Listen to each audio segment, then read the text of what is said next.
Assalamualaikum warahmatullahi wabarakatuh. Saya Valda Hairunisa dengan NIM 11910822936. Mata kuliah profesi dan keguruan akan mempresentasikan mengenai kompetensi keguruan.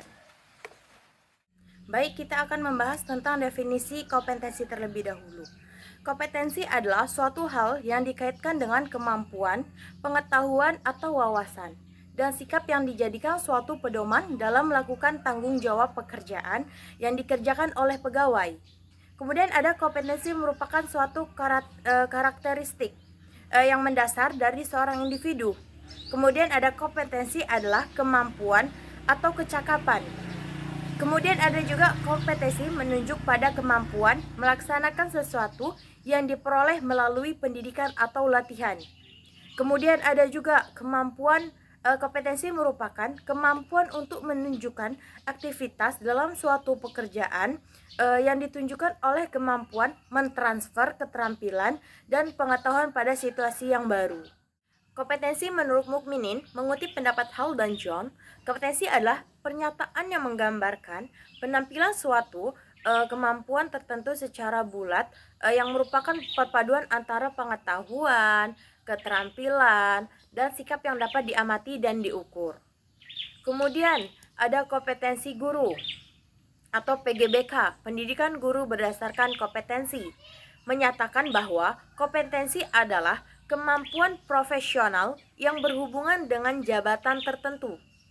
Jabatan yang dimaksud adalah jabatan sebagai guru dalam melaksanakan tugas-tugas pendidikan. Kemudian Undang-Undang Nomor 14 Tahun 2005 tentang guru dan dosen pada pasal 10 ayat 1 menyatakan bahwa kompetensi guru sebagaimana yang dimaksud meliputi seperti kompetensi pedagogi, kompetensi kepribadian, kompetensi sosial, kompetensi profesional yang diperoleh melalui pendidikan profesi. Saya akan menjelaskan tentang kompetensi pedagogik. Kompetensi pedagogik adalah kemampuan pemahaman terhadap peserta didik, perancangan dan pelaksanaan pembelajaran, evaluasi hasil belajar, dan pengembangan peserta didik untuk mengaktualisasikan berbagai potensi yang dimilikinya. Indikator kompetensi pedagogik yang pertama itu memahami peserta didik secara mendalam. Kemudian yang kedua, merancang pembelajaran. Yang ketiga, melaksanakan pembelajaran. Yang keempat, merancang dan melaksanakan evaluasi pembelajaran. Dan yang kelima, mengembangkan peserta didik untuk mengaktualisasikan berbagai macam potensinya, potensi akademik dan non-akademik. Kemudian ada kompetensi kepribadian atau kompetensi personal. Kompetensi kepribadian adalah kemampuan personal yang mencerminkan kepribadian yang mantap, stabil, dewasa, arif, dan berwibawa. Kemudian menjadi teladan bagi peserta didik dan berakhlakul karimah. Kemudian ada indikator kompetensi kepribadian.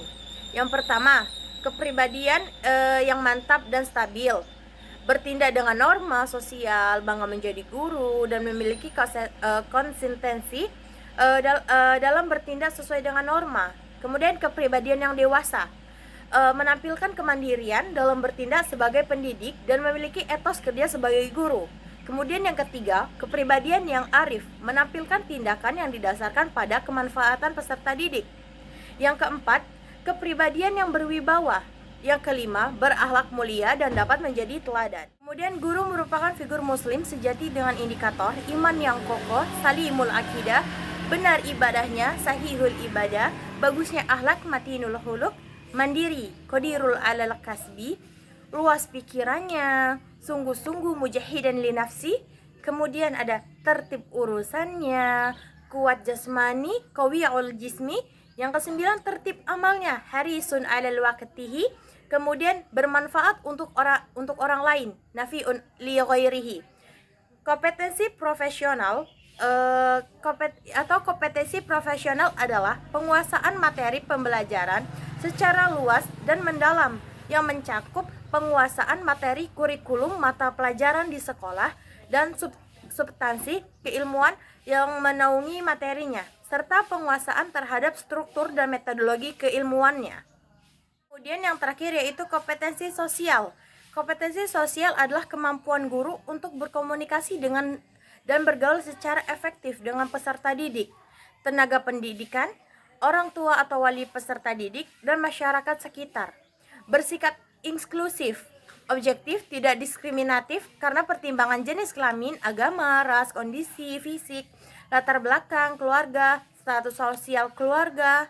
Kemudian berkomunikasi secara efektif, empatik, dan santun dengan sesama pendidik, tenaga kependidikannya, orang tuanya, dan masyarakat.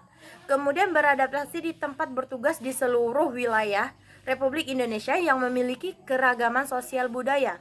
Kemudian berkomunikasi dengan lisan dan tulisan.